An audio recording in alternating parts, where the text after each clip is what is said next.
This thing kills 10 million people worldwide every year. They're eating way too much of this. I will never eat these 10 foods again.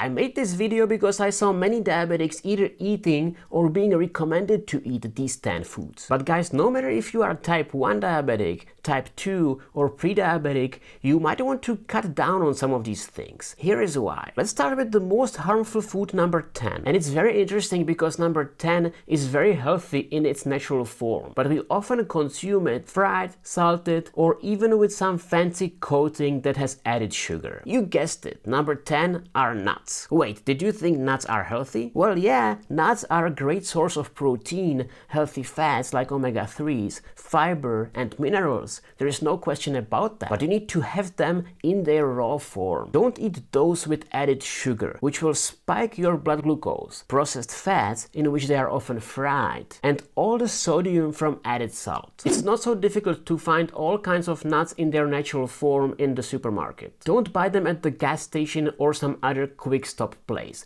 because these often have the unhealthy ones. Moving on to most harmful food, number 9. Another one that sounds quite healthy, but in fact it's very problematic for diabetics. By the way, I sorted these items from the least harmful to the most harmful. So the one that in my opinion is worst come at the very end as number 1. And the order is based on my personal experience and my subjective opinion. Keep in mind I'm a type 1 diabetic. I'm not a doctor and not a dietitian. Number 9 is fruit juice. Now, did you think fruit juice was healthy? Well, it is. A freshly squeezed orange juice is packed with vitamin C, and that's a great thing, but it will spike your blood sugar extremely fast because it's loaded with carbs, and carbs spike blood sugar. That's kind of a problem if you are a diabetic. And yeah, oranges spike blood sugar quite fast because they have high glycemic index, and if you squeeze only the juice from them, you will get rid of most of the fiber that was in the whole orange, and the blood sugar will spike even faster. And that's why I'm not a big fan of juices. I prefer smoothies. You can still get all the good stuff from the fruits when you blend them in a blender. And if you combine fruits with higher glycemic index with fruits with lower glycemic index like berries in your smoothie, the blood sugar spike will become much more manageable. And my secret weapon that I add to my smoothie are chia seeds or flax seeds. These are loaded with fiber and slow down digestion, which will slow down that blood sugar spike as well. Other things you can add are avocado, Greek yogurt, or coconut milk, because these things are high in fat, and that fat also lowers the blood sugar spike because it locks the carbs and doesn't let them in the bloodstream so fast. So don't be afraid of all the fruits and try some of the tips I'm sharing in this video instead and see how your blood sugar reacts. These tips work perfectly fine for me, but again, it's just my personal experience. Moving on to number 8. I'm sure this one will be controversial and many of you will not want to hear it and will disagree with me, but I'll say it anyway. I know many diabetics who eat way too many eggs and justify that by saying that it's okay because eggs don't spike blood sugar. Now, while that's true, there are other things that we might want to consider here. About 60% of calories in eggs come from fat. Eggs are also loaded with cholesterol, about 200 milligrams for an average sized egg. That's more than double the amount of cholesterol in a Big Mac. And you guessed it, saturated fat and cholesterol contribute to potential for heart disease, which is one of the potential complications when you have diabetes, and one of the things you might want to be careful about. And this is even a bigger problem if the kind of eggs you eat are fried or scrambled in extra oil. Boiled eggs or poached eggs are much better options. Now, I personally think that eating an egg once in a while is not a problem at all. But I used to eat 2-3 eggs every day for breakfast. And I don't do that anymore because I just think that's way too much. The 7th most harmful food is a huge problem for me because I'm absolutely addicted to this thing. And although I know number 7 is not good for me, I just can't stop consuming it. Actually, I did stop once for a 30 day or even a bit longer, and I made a video about it on this channel. But now I'm back at it, unfortunately, and I can't stop. I just can't stop. I'm addicted. And if you've been watching my channel for a while, you know what I'm talking about. It's diet soda.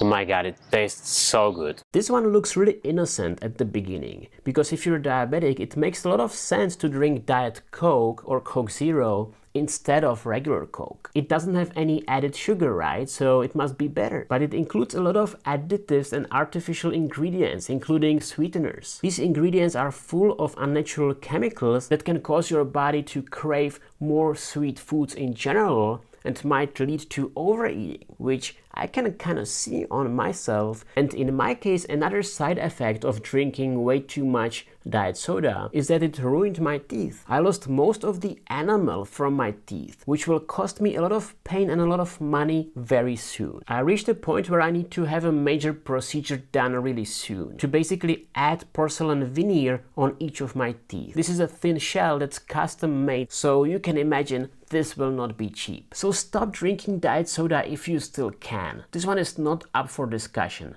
I regret getting this addiction. Number 6 is another one that is commonly consumed within the diabetes community and often considered healthy, although it's not. Number 6 is muesli bars. Most of these healthy bars have added sugar, which will obviously skyrocket your blood sugar. And if they don't have added sugar, they will probably have other processed ingredients, which are simply not so good for you. Now, I'm not saying that you can't eat muesli bars at all. At the end, you can eat anything you want, right? But I personally would look really carefully at the label when buying those and try to go for those without added sugar and with the lowest possible amount of ingredient, and maybe also high in fiber. Not necessarily muesli bars lowest in the carbohydrate count, but lowest in the ingredient count. Because the less ingredients the bar has, the more natural and healthy it usually is. It's not scientifically proven, but it's a rule of thumb I use. And I get it, most of you will anyway want to always look at the carb count, because carbs are the thing that spike our blood sugar, so I totally get it. But keep in mind that it's not always only about the carbs. Now, I'm sure that for the most harmful food number 5 on my list, I will get in trouble, because more than 1/3 of you selected exactly this one as your favorite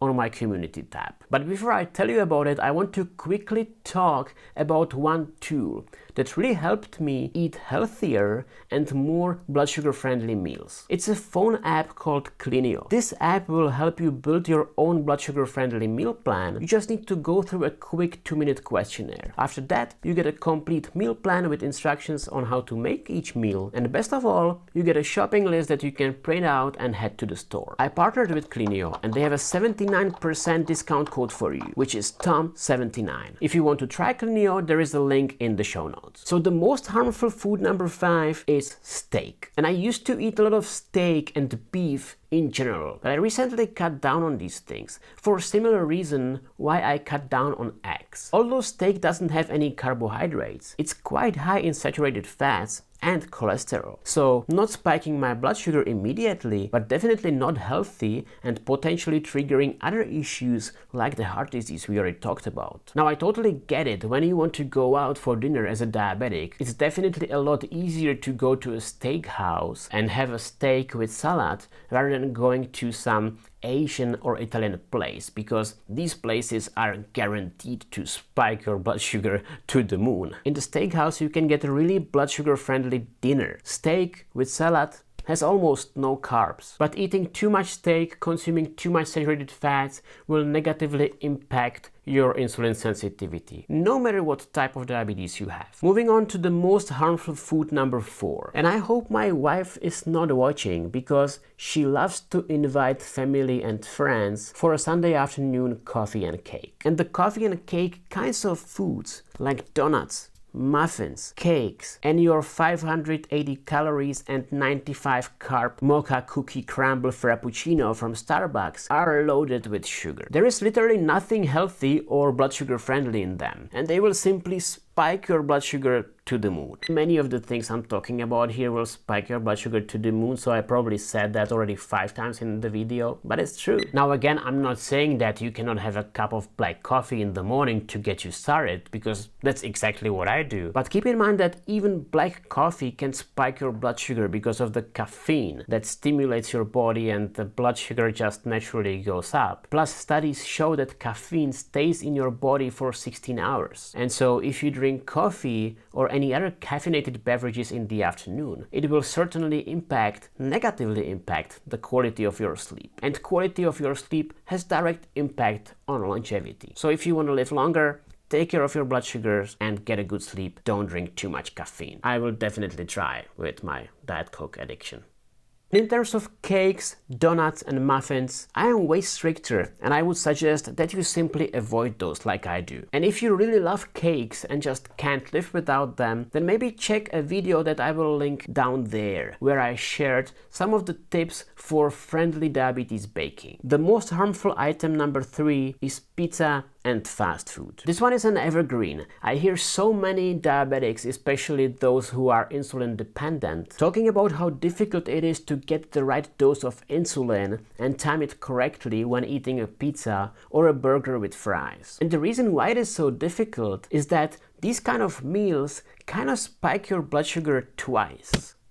They are high in carbs, literally loaded with processed flour in the pizza dough or the burger bun, and these carbs naturally spike your blood sugar really fast. But the other thing is that these fast food items are also full of processed fats, potato fries, fried burger, or the pizza toppings with ton of cheese. These processed fats are not only extremely bad for your cholesterol, but they also delay some of the blood sugar spike. The fats simply lock the carbs and they will release them to your bloodstream as late as few hours after you ate those meals. And that's why you might see your blood sugar spiking all night after eating a pizza for dinner. Another prime example of such food that causes intense and very long-lasting blood sugar spike is a milkshake from McDonald's or that Starbucks mocha cookie crumble frappuccino or whatever it's called, which I mentioned a few minutes ago. Now I get it, it's super challenging to completely avoid fast food and eliminate it from our lives, because we have limited amount of time and it's convenient to get fast food, plus all these chains are making their foods extremely addictive. The meals are extremely addictive. They are made that way so that you come again to the McDonald's, so that you come again to whatever chain you go to. But moving on to the most harmful food number 2, and I'm sure this will be another controversial one. And I know many of you will disagree with me, but I simply have to say it, because I see many diabetics doing a low-carb diet, which is not necessarily wrong, but they're eating way too much of this as part of the low-carb diet. The second most harmful food on my list is deli meats. Things like bacon, salami, ham, and similar things. And I know it's super easy to justify eating these, because I had eaten way too much of them myself, thinking they are perfectly fine for me because they don't spike my blood sugar at all. And I can eat even large quantities of them and my blood sugar levels will just be fine. And I became addicted, just like with Diet Coke. I caught myself eating at least one package, and these were not small packages, of deli meat every day. My favorite was mortadella. But similar to other things we already talked about, deli meats are full of saturated fats, extremely high in sodium, and they are addictive. This is not only bad because of cholesterol and heart disease, but if your saturated fat intake, especially from processed foods, is too high, it will negatively impact your insulin sensitivity and you will need more insulin. And that's regardless of what kind of diabetes you have, to be clear. Because when I cut back on some of those things, I can also cut back on my insulin intake as a type 1 diabetic without actually changing the amount of carbs that I eat. I can tell you that today it's been 6 months since I haven't had any deli meat, and it feels pretty damn good. Before I get to the number 1 most harmful food that most diabetics are still eating, please do me a favor and hit that like button if you are getting value of this video. And turn on all the notifications by clicking that bell next to the subscribe button, and that way you will be notified anytime I release a future video. And here is the winner, the most harmful item on the Type 1 Talks list. You probably won't be surprised, because this thing kills 10 million people worldwide every year, according to World Health Organization. And of course, it's cigarettes and alcohol. If you are a smoker or consume a bit too much alcohol, I absolutely don't blame you. Don't get me wrong. Living with diabetes is freaking hard mentally. We have to go through so many ups and downs on top of what other people have to go through. We all need that escape from reality from time to time. And I've been there. I smoked for about 10 years. I stopped when I was 33 years old. And I drank quite a bit of alcohol too, definitely more than I should have. And I just stopped 6 months ago. 6 months ago was when I had my last drink. And I want to keep it that way because I know it's extremely hard to stop smoking or drinking. These two things are extremely addictive, but they are also a major risk factor to many lifestyle diseases, and combined with diabetes, the risk is even higher. So if you are considering quitting, please do. And reach out in the comment section or through my Patreon if you just want to talk about it with someone. I would be more than happy to support you. The thing is, avoiding these 10 harmful things that we are talking about today is by far not everything you have to do on a successful diabetes journey. There is more you need to do to get those blood sugars under control. So if you want to lower your blood sugars immediately and avoid the risk of future diabetes complications, click on this video and watch it next. In that video I share all I know about lowering blood sugars. I love you all. Ciao.